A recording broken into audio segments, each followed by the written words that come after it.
السلام عليكم. في هذا الفيديو نحاولوا ناخذ فكرة على طريقة الإجابة لأغلب الأسئلة اللي كتحط في l'oral. Première question, présentez-vous. Il faut répondre d'une manière qui est simple et facile. Par exemple, je m'appelle Rim Moujahid, je suis née le 20 août 2000 à Tanger. J'ai obtenu mon baccalauréat en 2019, puis j'ai obtenu ma licence en études françaises en 2022. J'ai également acquis une expérience professionnelle dans le domaine de l'éducation et de l'enseignement, notamment dans le secteur privé.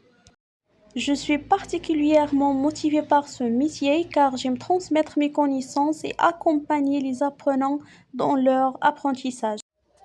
Pourquoi l'enseignement? J'ai choisi l'enseignement car c'est un rêve de mon enfance.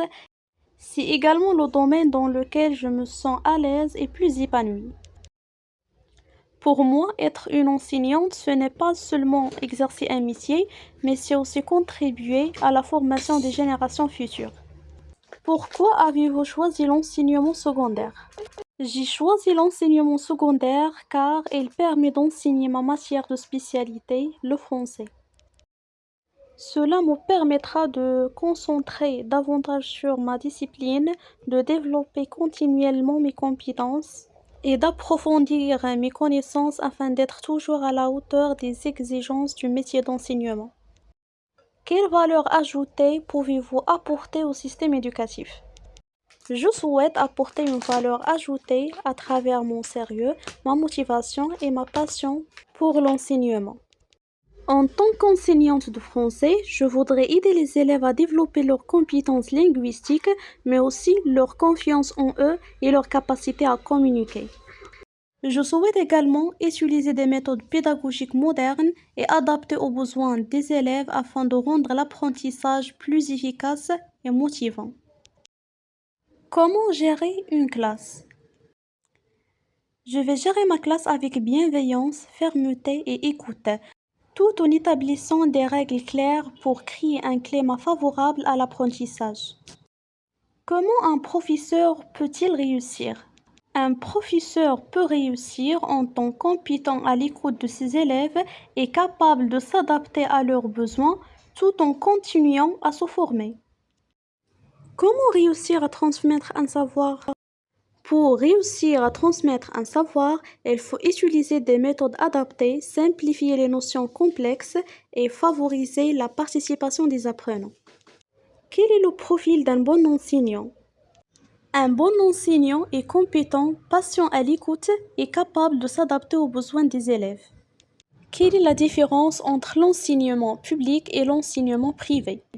L'enseignement public est encadré et financé principalement par l'État, tandis que l'enseignement privé est géré par des établissements privés. Cependant, les deux ont le même objectif, c'est assurer une éducation de qualité aux élèves.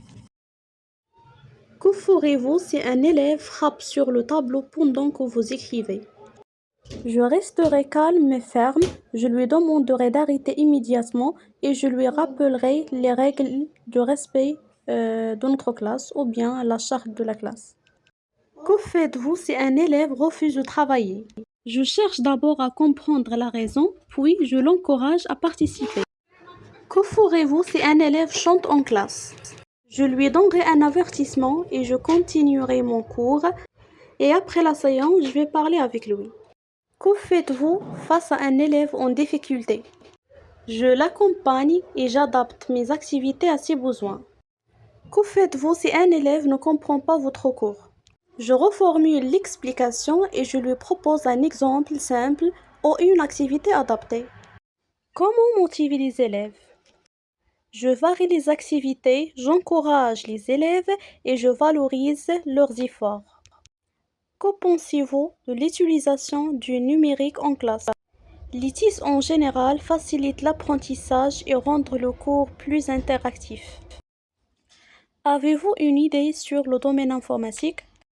Oui, j'ai quelques connaissances de base en informatique, notamment sur les logiciels, le matériel, Internet et les outils numériques. Quel est le rôle de l'enseignant? L'enseignant construit le savoir avec les apprenants et développe leurs compétences. Que signifie l'égalité des chances? C'est donner à chaque élève les mêmes possibilités, les mêmes conditions de réussir. Comment gérer un conflit entre deux élèves?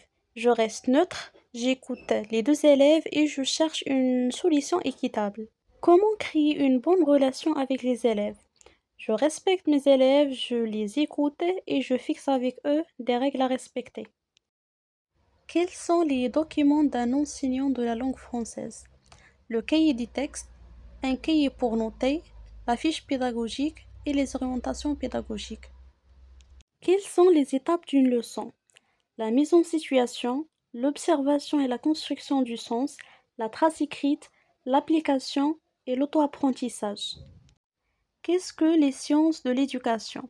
Les sciences de l'éducation étudient les processus d'enseignement, d'apprentissage et d'éducation.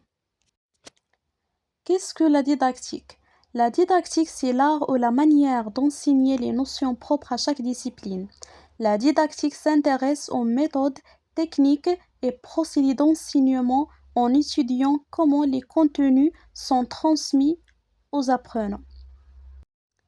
Qu'est-ce que la pédagogie? Tout d'abord, péda, c'est-à-dire enfant, et gogie, c'est-à-dire conduire ou bien guider l'enfant. Pédagogie égale guider ou bien conduire l'enfant. La pédagogie concerne l'ensemble des méthodes et techniques destinées à assurer dans les meilleures conditions possibles la transmission ou la construction du savoir. Quelle est la différence entre la pédagogie et la didactique? La didactique accorde une grande importance à l'épistémologie de la discipline enseignée, c'est-à-dire la nature des connaissances à enseigner, à la psychologie des processus de conceptualisation et les contraintes de la situation de formation. La didactique est spécifique, elle s'attache à une discipline déterminée, à son enseignement et à la définition des contenus d'enseignement. Par contre, la pédagogie s'attache aux relations affectives dans la classe, au climat de la classe et inclut dans le savoir du professeur des savoir-faire. La pédagogie porte sur les relations enseignant-apprenant ou apprenant-apprenant dans une situation d'apprentissage. Qu'est-ce qu'un objectif pédagogique? C'est ce que l'enseignant veut que l'élève soit capable de réaliser à la fin de la séance. Quels sont les types d'évaluation? L'évaluation est une période au début, au milieu et à la fin du processus enseignement-apprentissage. Son rôle, c'est d'évaluer les progrès et les acquisitions des apprenants. En plus, le rôle fondamental de l'évaluation, c'est connaître les lacunes et les difficultés des élèves. On distingue 4 types d'évaluation. L'évaluation diagnostique, elle se situe au début de l'année. Son rôle, c'est déterminer les connaissances préalables des apprenants. L'évaluation formative, c'est le contrôle continu. Elle se situe au centre du processus enseignement-apprentissage à travers laquelle l'enseignant essaye à détecter les difficultés des élèves. L'évaluation sommative, elle se situe à la fin du processus enseignement-apprentissage et elle vise à détecter les insuffisances des apprenants. L'évaluation certificative, c'est une évaluation à la fin du cursus d'études. Elle se caractérise par la délivrance des diplômes. Quels sont les types de pédagogie? Il y a la pédagogie de l'intégration, la pédagogie du jeu, la pédagogie de l'erreur, la pédagogie de la résolution des problèmes, la pédagogie de différencier, la pédagogie de contrat, la pédagogie du projet, la pédagogie de soutien, etc. Quelles sont les théories d'apprentissage que vous connaissez? Il y a le behaviorisme, le gestaltisme, le constructivisme, le socioconstructivisme, le cognitivisme ou bien le cognitivisme, c'est la même chose, la théorie des intelligences multiples, etc. On va les voir dans les autres vidéos.